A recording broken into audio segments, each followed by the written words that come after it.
I'm Joe Bishop back with Parabellum. Today I'm going to show you how to use a Swiss arrow. You ask what a Swiss arrow is. It's a fletched spear basically, kind of like an out-loud dart. And today it is going to be an out-loud dart because that's what this is. But I've changed it into my throwing it like they do the Swiss arrows. And basically your spear would have a little knockout there, and what you do is take and wrap your string around it, and your string's got a knot in it, and you bring it over like so, and it locks it in there, and you can put a twist on it if you want to. It goes on your finger like so. You can wrap around your hand depending on how you feel. Well, I've been throwing it, and I get distance, get pretty good distance. I'm probably right at 45-50 yards from right here. But what I find is if I sit there and I put it up behind my fletching, put a little twist on it, I'm going to throw, try to hit the blue target, and I got to bring it over about 6 foot to the left, but I'm right at the blue target, about the range. So I'm going to run and grab that. Alright, got my spear back, and Swiss arrow was probably used by troops that wasn't trained up very well, and it was probably a cheap way to inflict a little bit of casualty on the enemy. I don't know how many they would have carried, but probably a good thrower, probably get about 75 yards out of one. I'm not the best thrower in the world, so I'm going to try for it again, put a little bit of arc on it, see if I can't bring it down to that target. Keep throwing it. I'm learning this myself. While I'm throwing, coming over, I'm pushing out, and it's following my shoulder the way my shoulder's going, so I'm going to go pick it back up. Alright, I'm going to try it again. I'm going to try to get on my kink side of it.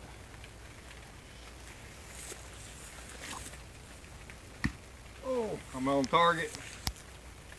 I knocked it underneath it. Instead of trying to put a bunch of power into it, had a little bit of finesse when I went. Another thing that probably helped me out is if I had a weighted point. I don't have no weight on the point. It's just wood cut. So I'm gonna run, grab it, pick it up, and alright, I'm ready to throw again. As you can see, I knocked it again down here. That last one that I hit the target with was knocked down there. Adjust on my finger a little bit.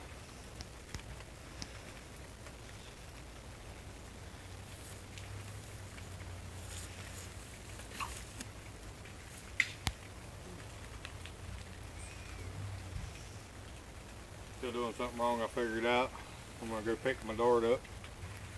Alright, I come up a little bit closer, and I was saying something about a weighted point. If I had a tip on this thing, a little bit heavier tip, my dart probably wouldn't go down in the back, end up like that and drop in. I got some stuff I can make some points probably about an inch wide, get longer. I'll try that out here eventually. I'll try another nice easy throw, see if I can't get in there. There we go. And what I'm finding is, like a lot of other sports that I do or hobbies I do, it's a finesse, nice and easy. Instead of trying to put all this power behind it, nice and easy gets it in there. Now I'm going to go pick this one up. You can keep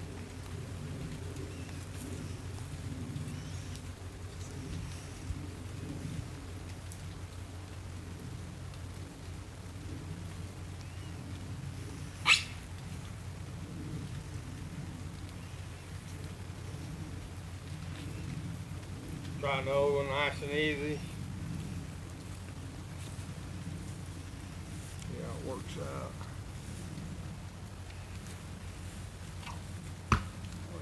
Nice and easy. No bit of finesse.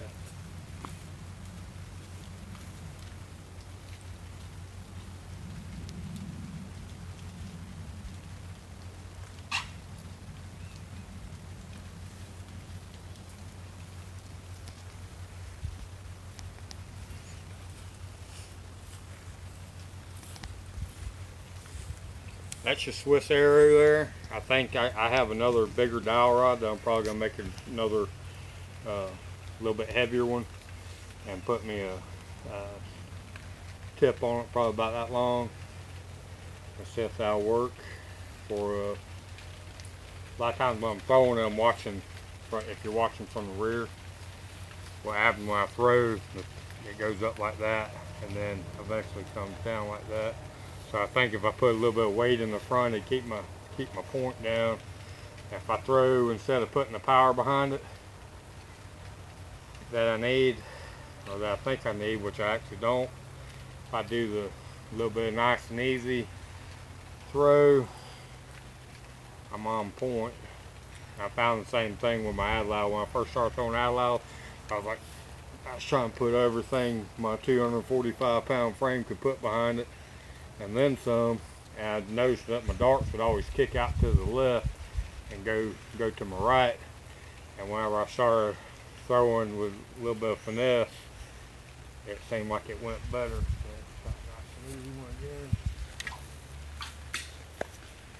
Flew a lot better, a lot straighter. Didn't hit my target. Alright, this is the Swiss Arrow. I'm going to do some modification to it, get working on it. That's the string I throw it with. It ain't very long. What I try to do is make it where when it's wrapped on there, it feels nice and comfortable when I go to throw it. Like I say, I got some modifications. This probably ain't the best weapon in the world compared to some of the other stuff I have, but it's one of them things, if it's the only weapon I have, it's the best weapon I got at the time until I can get me something else. And it's more knowledge.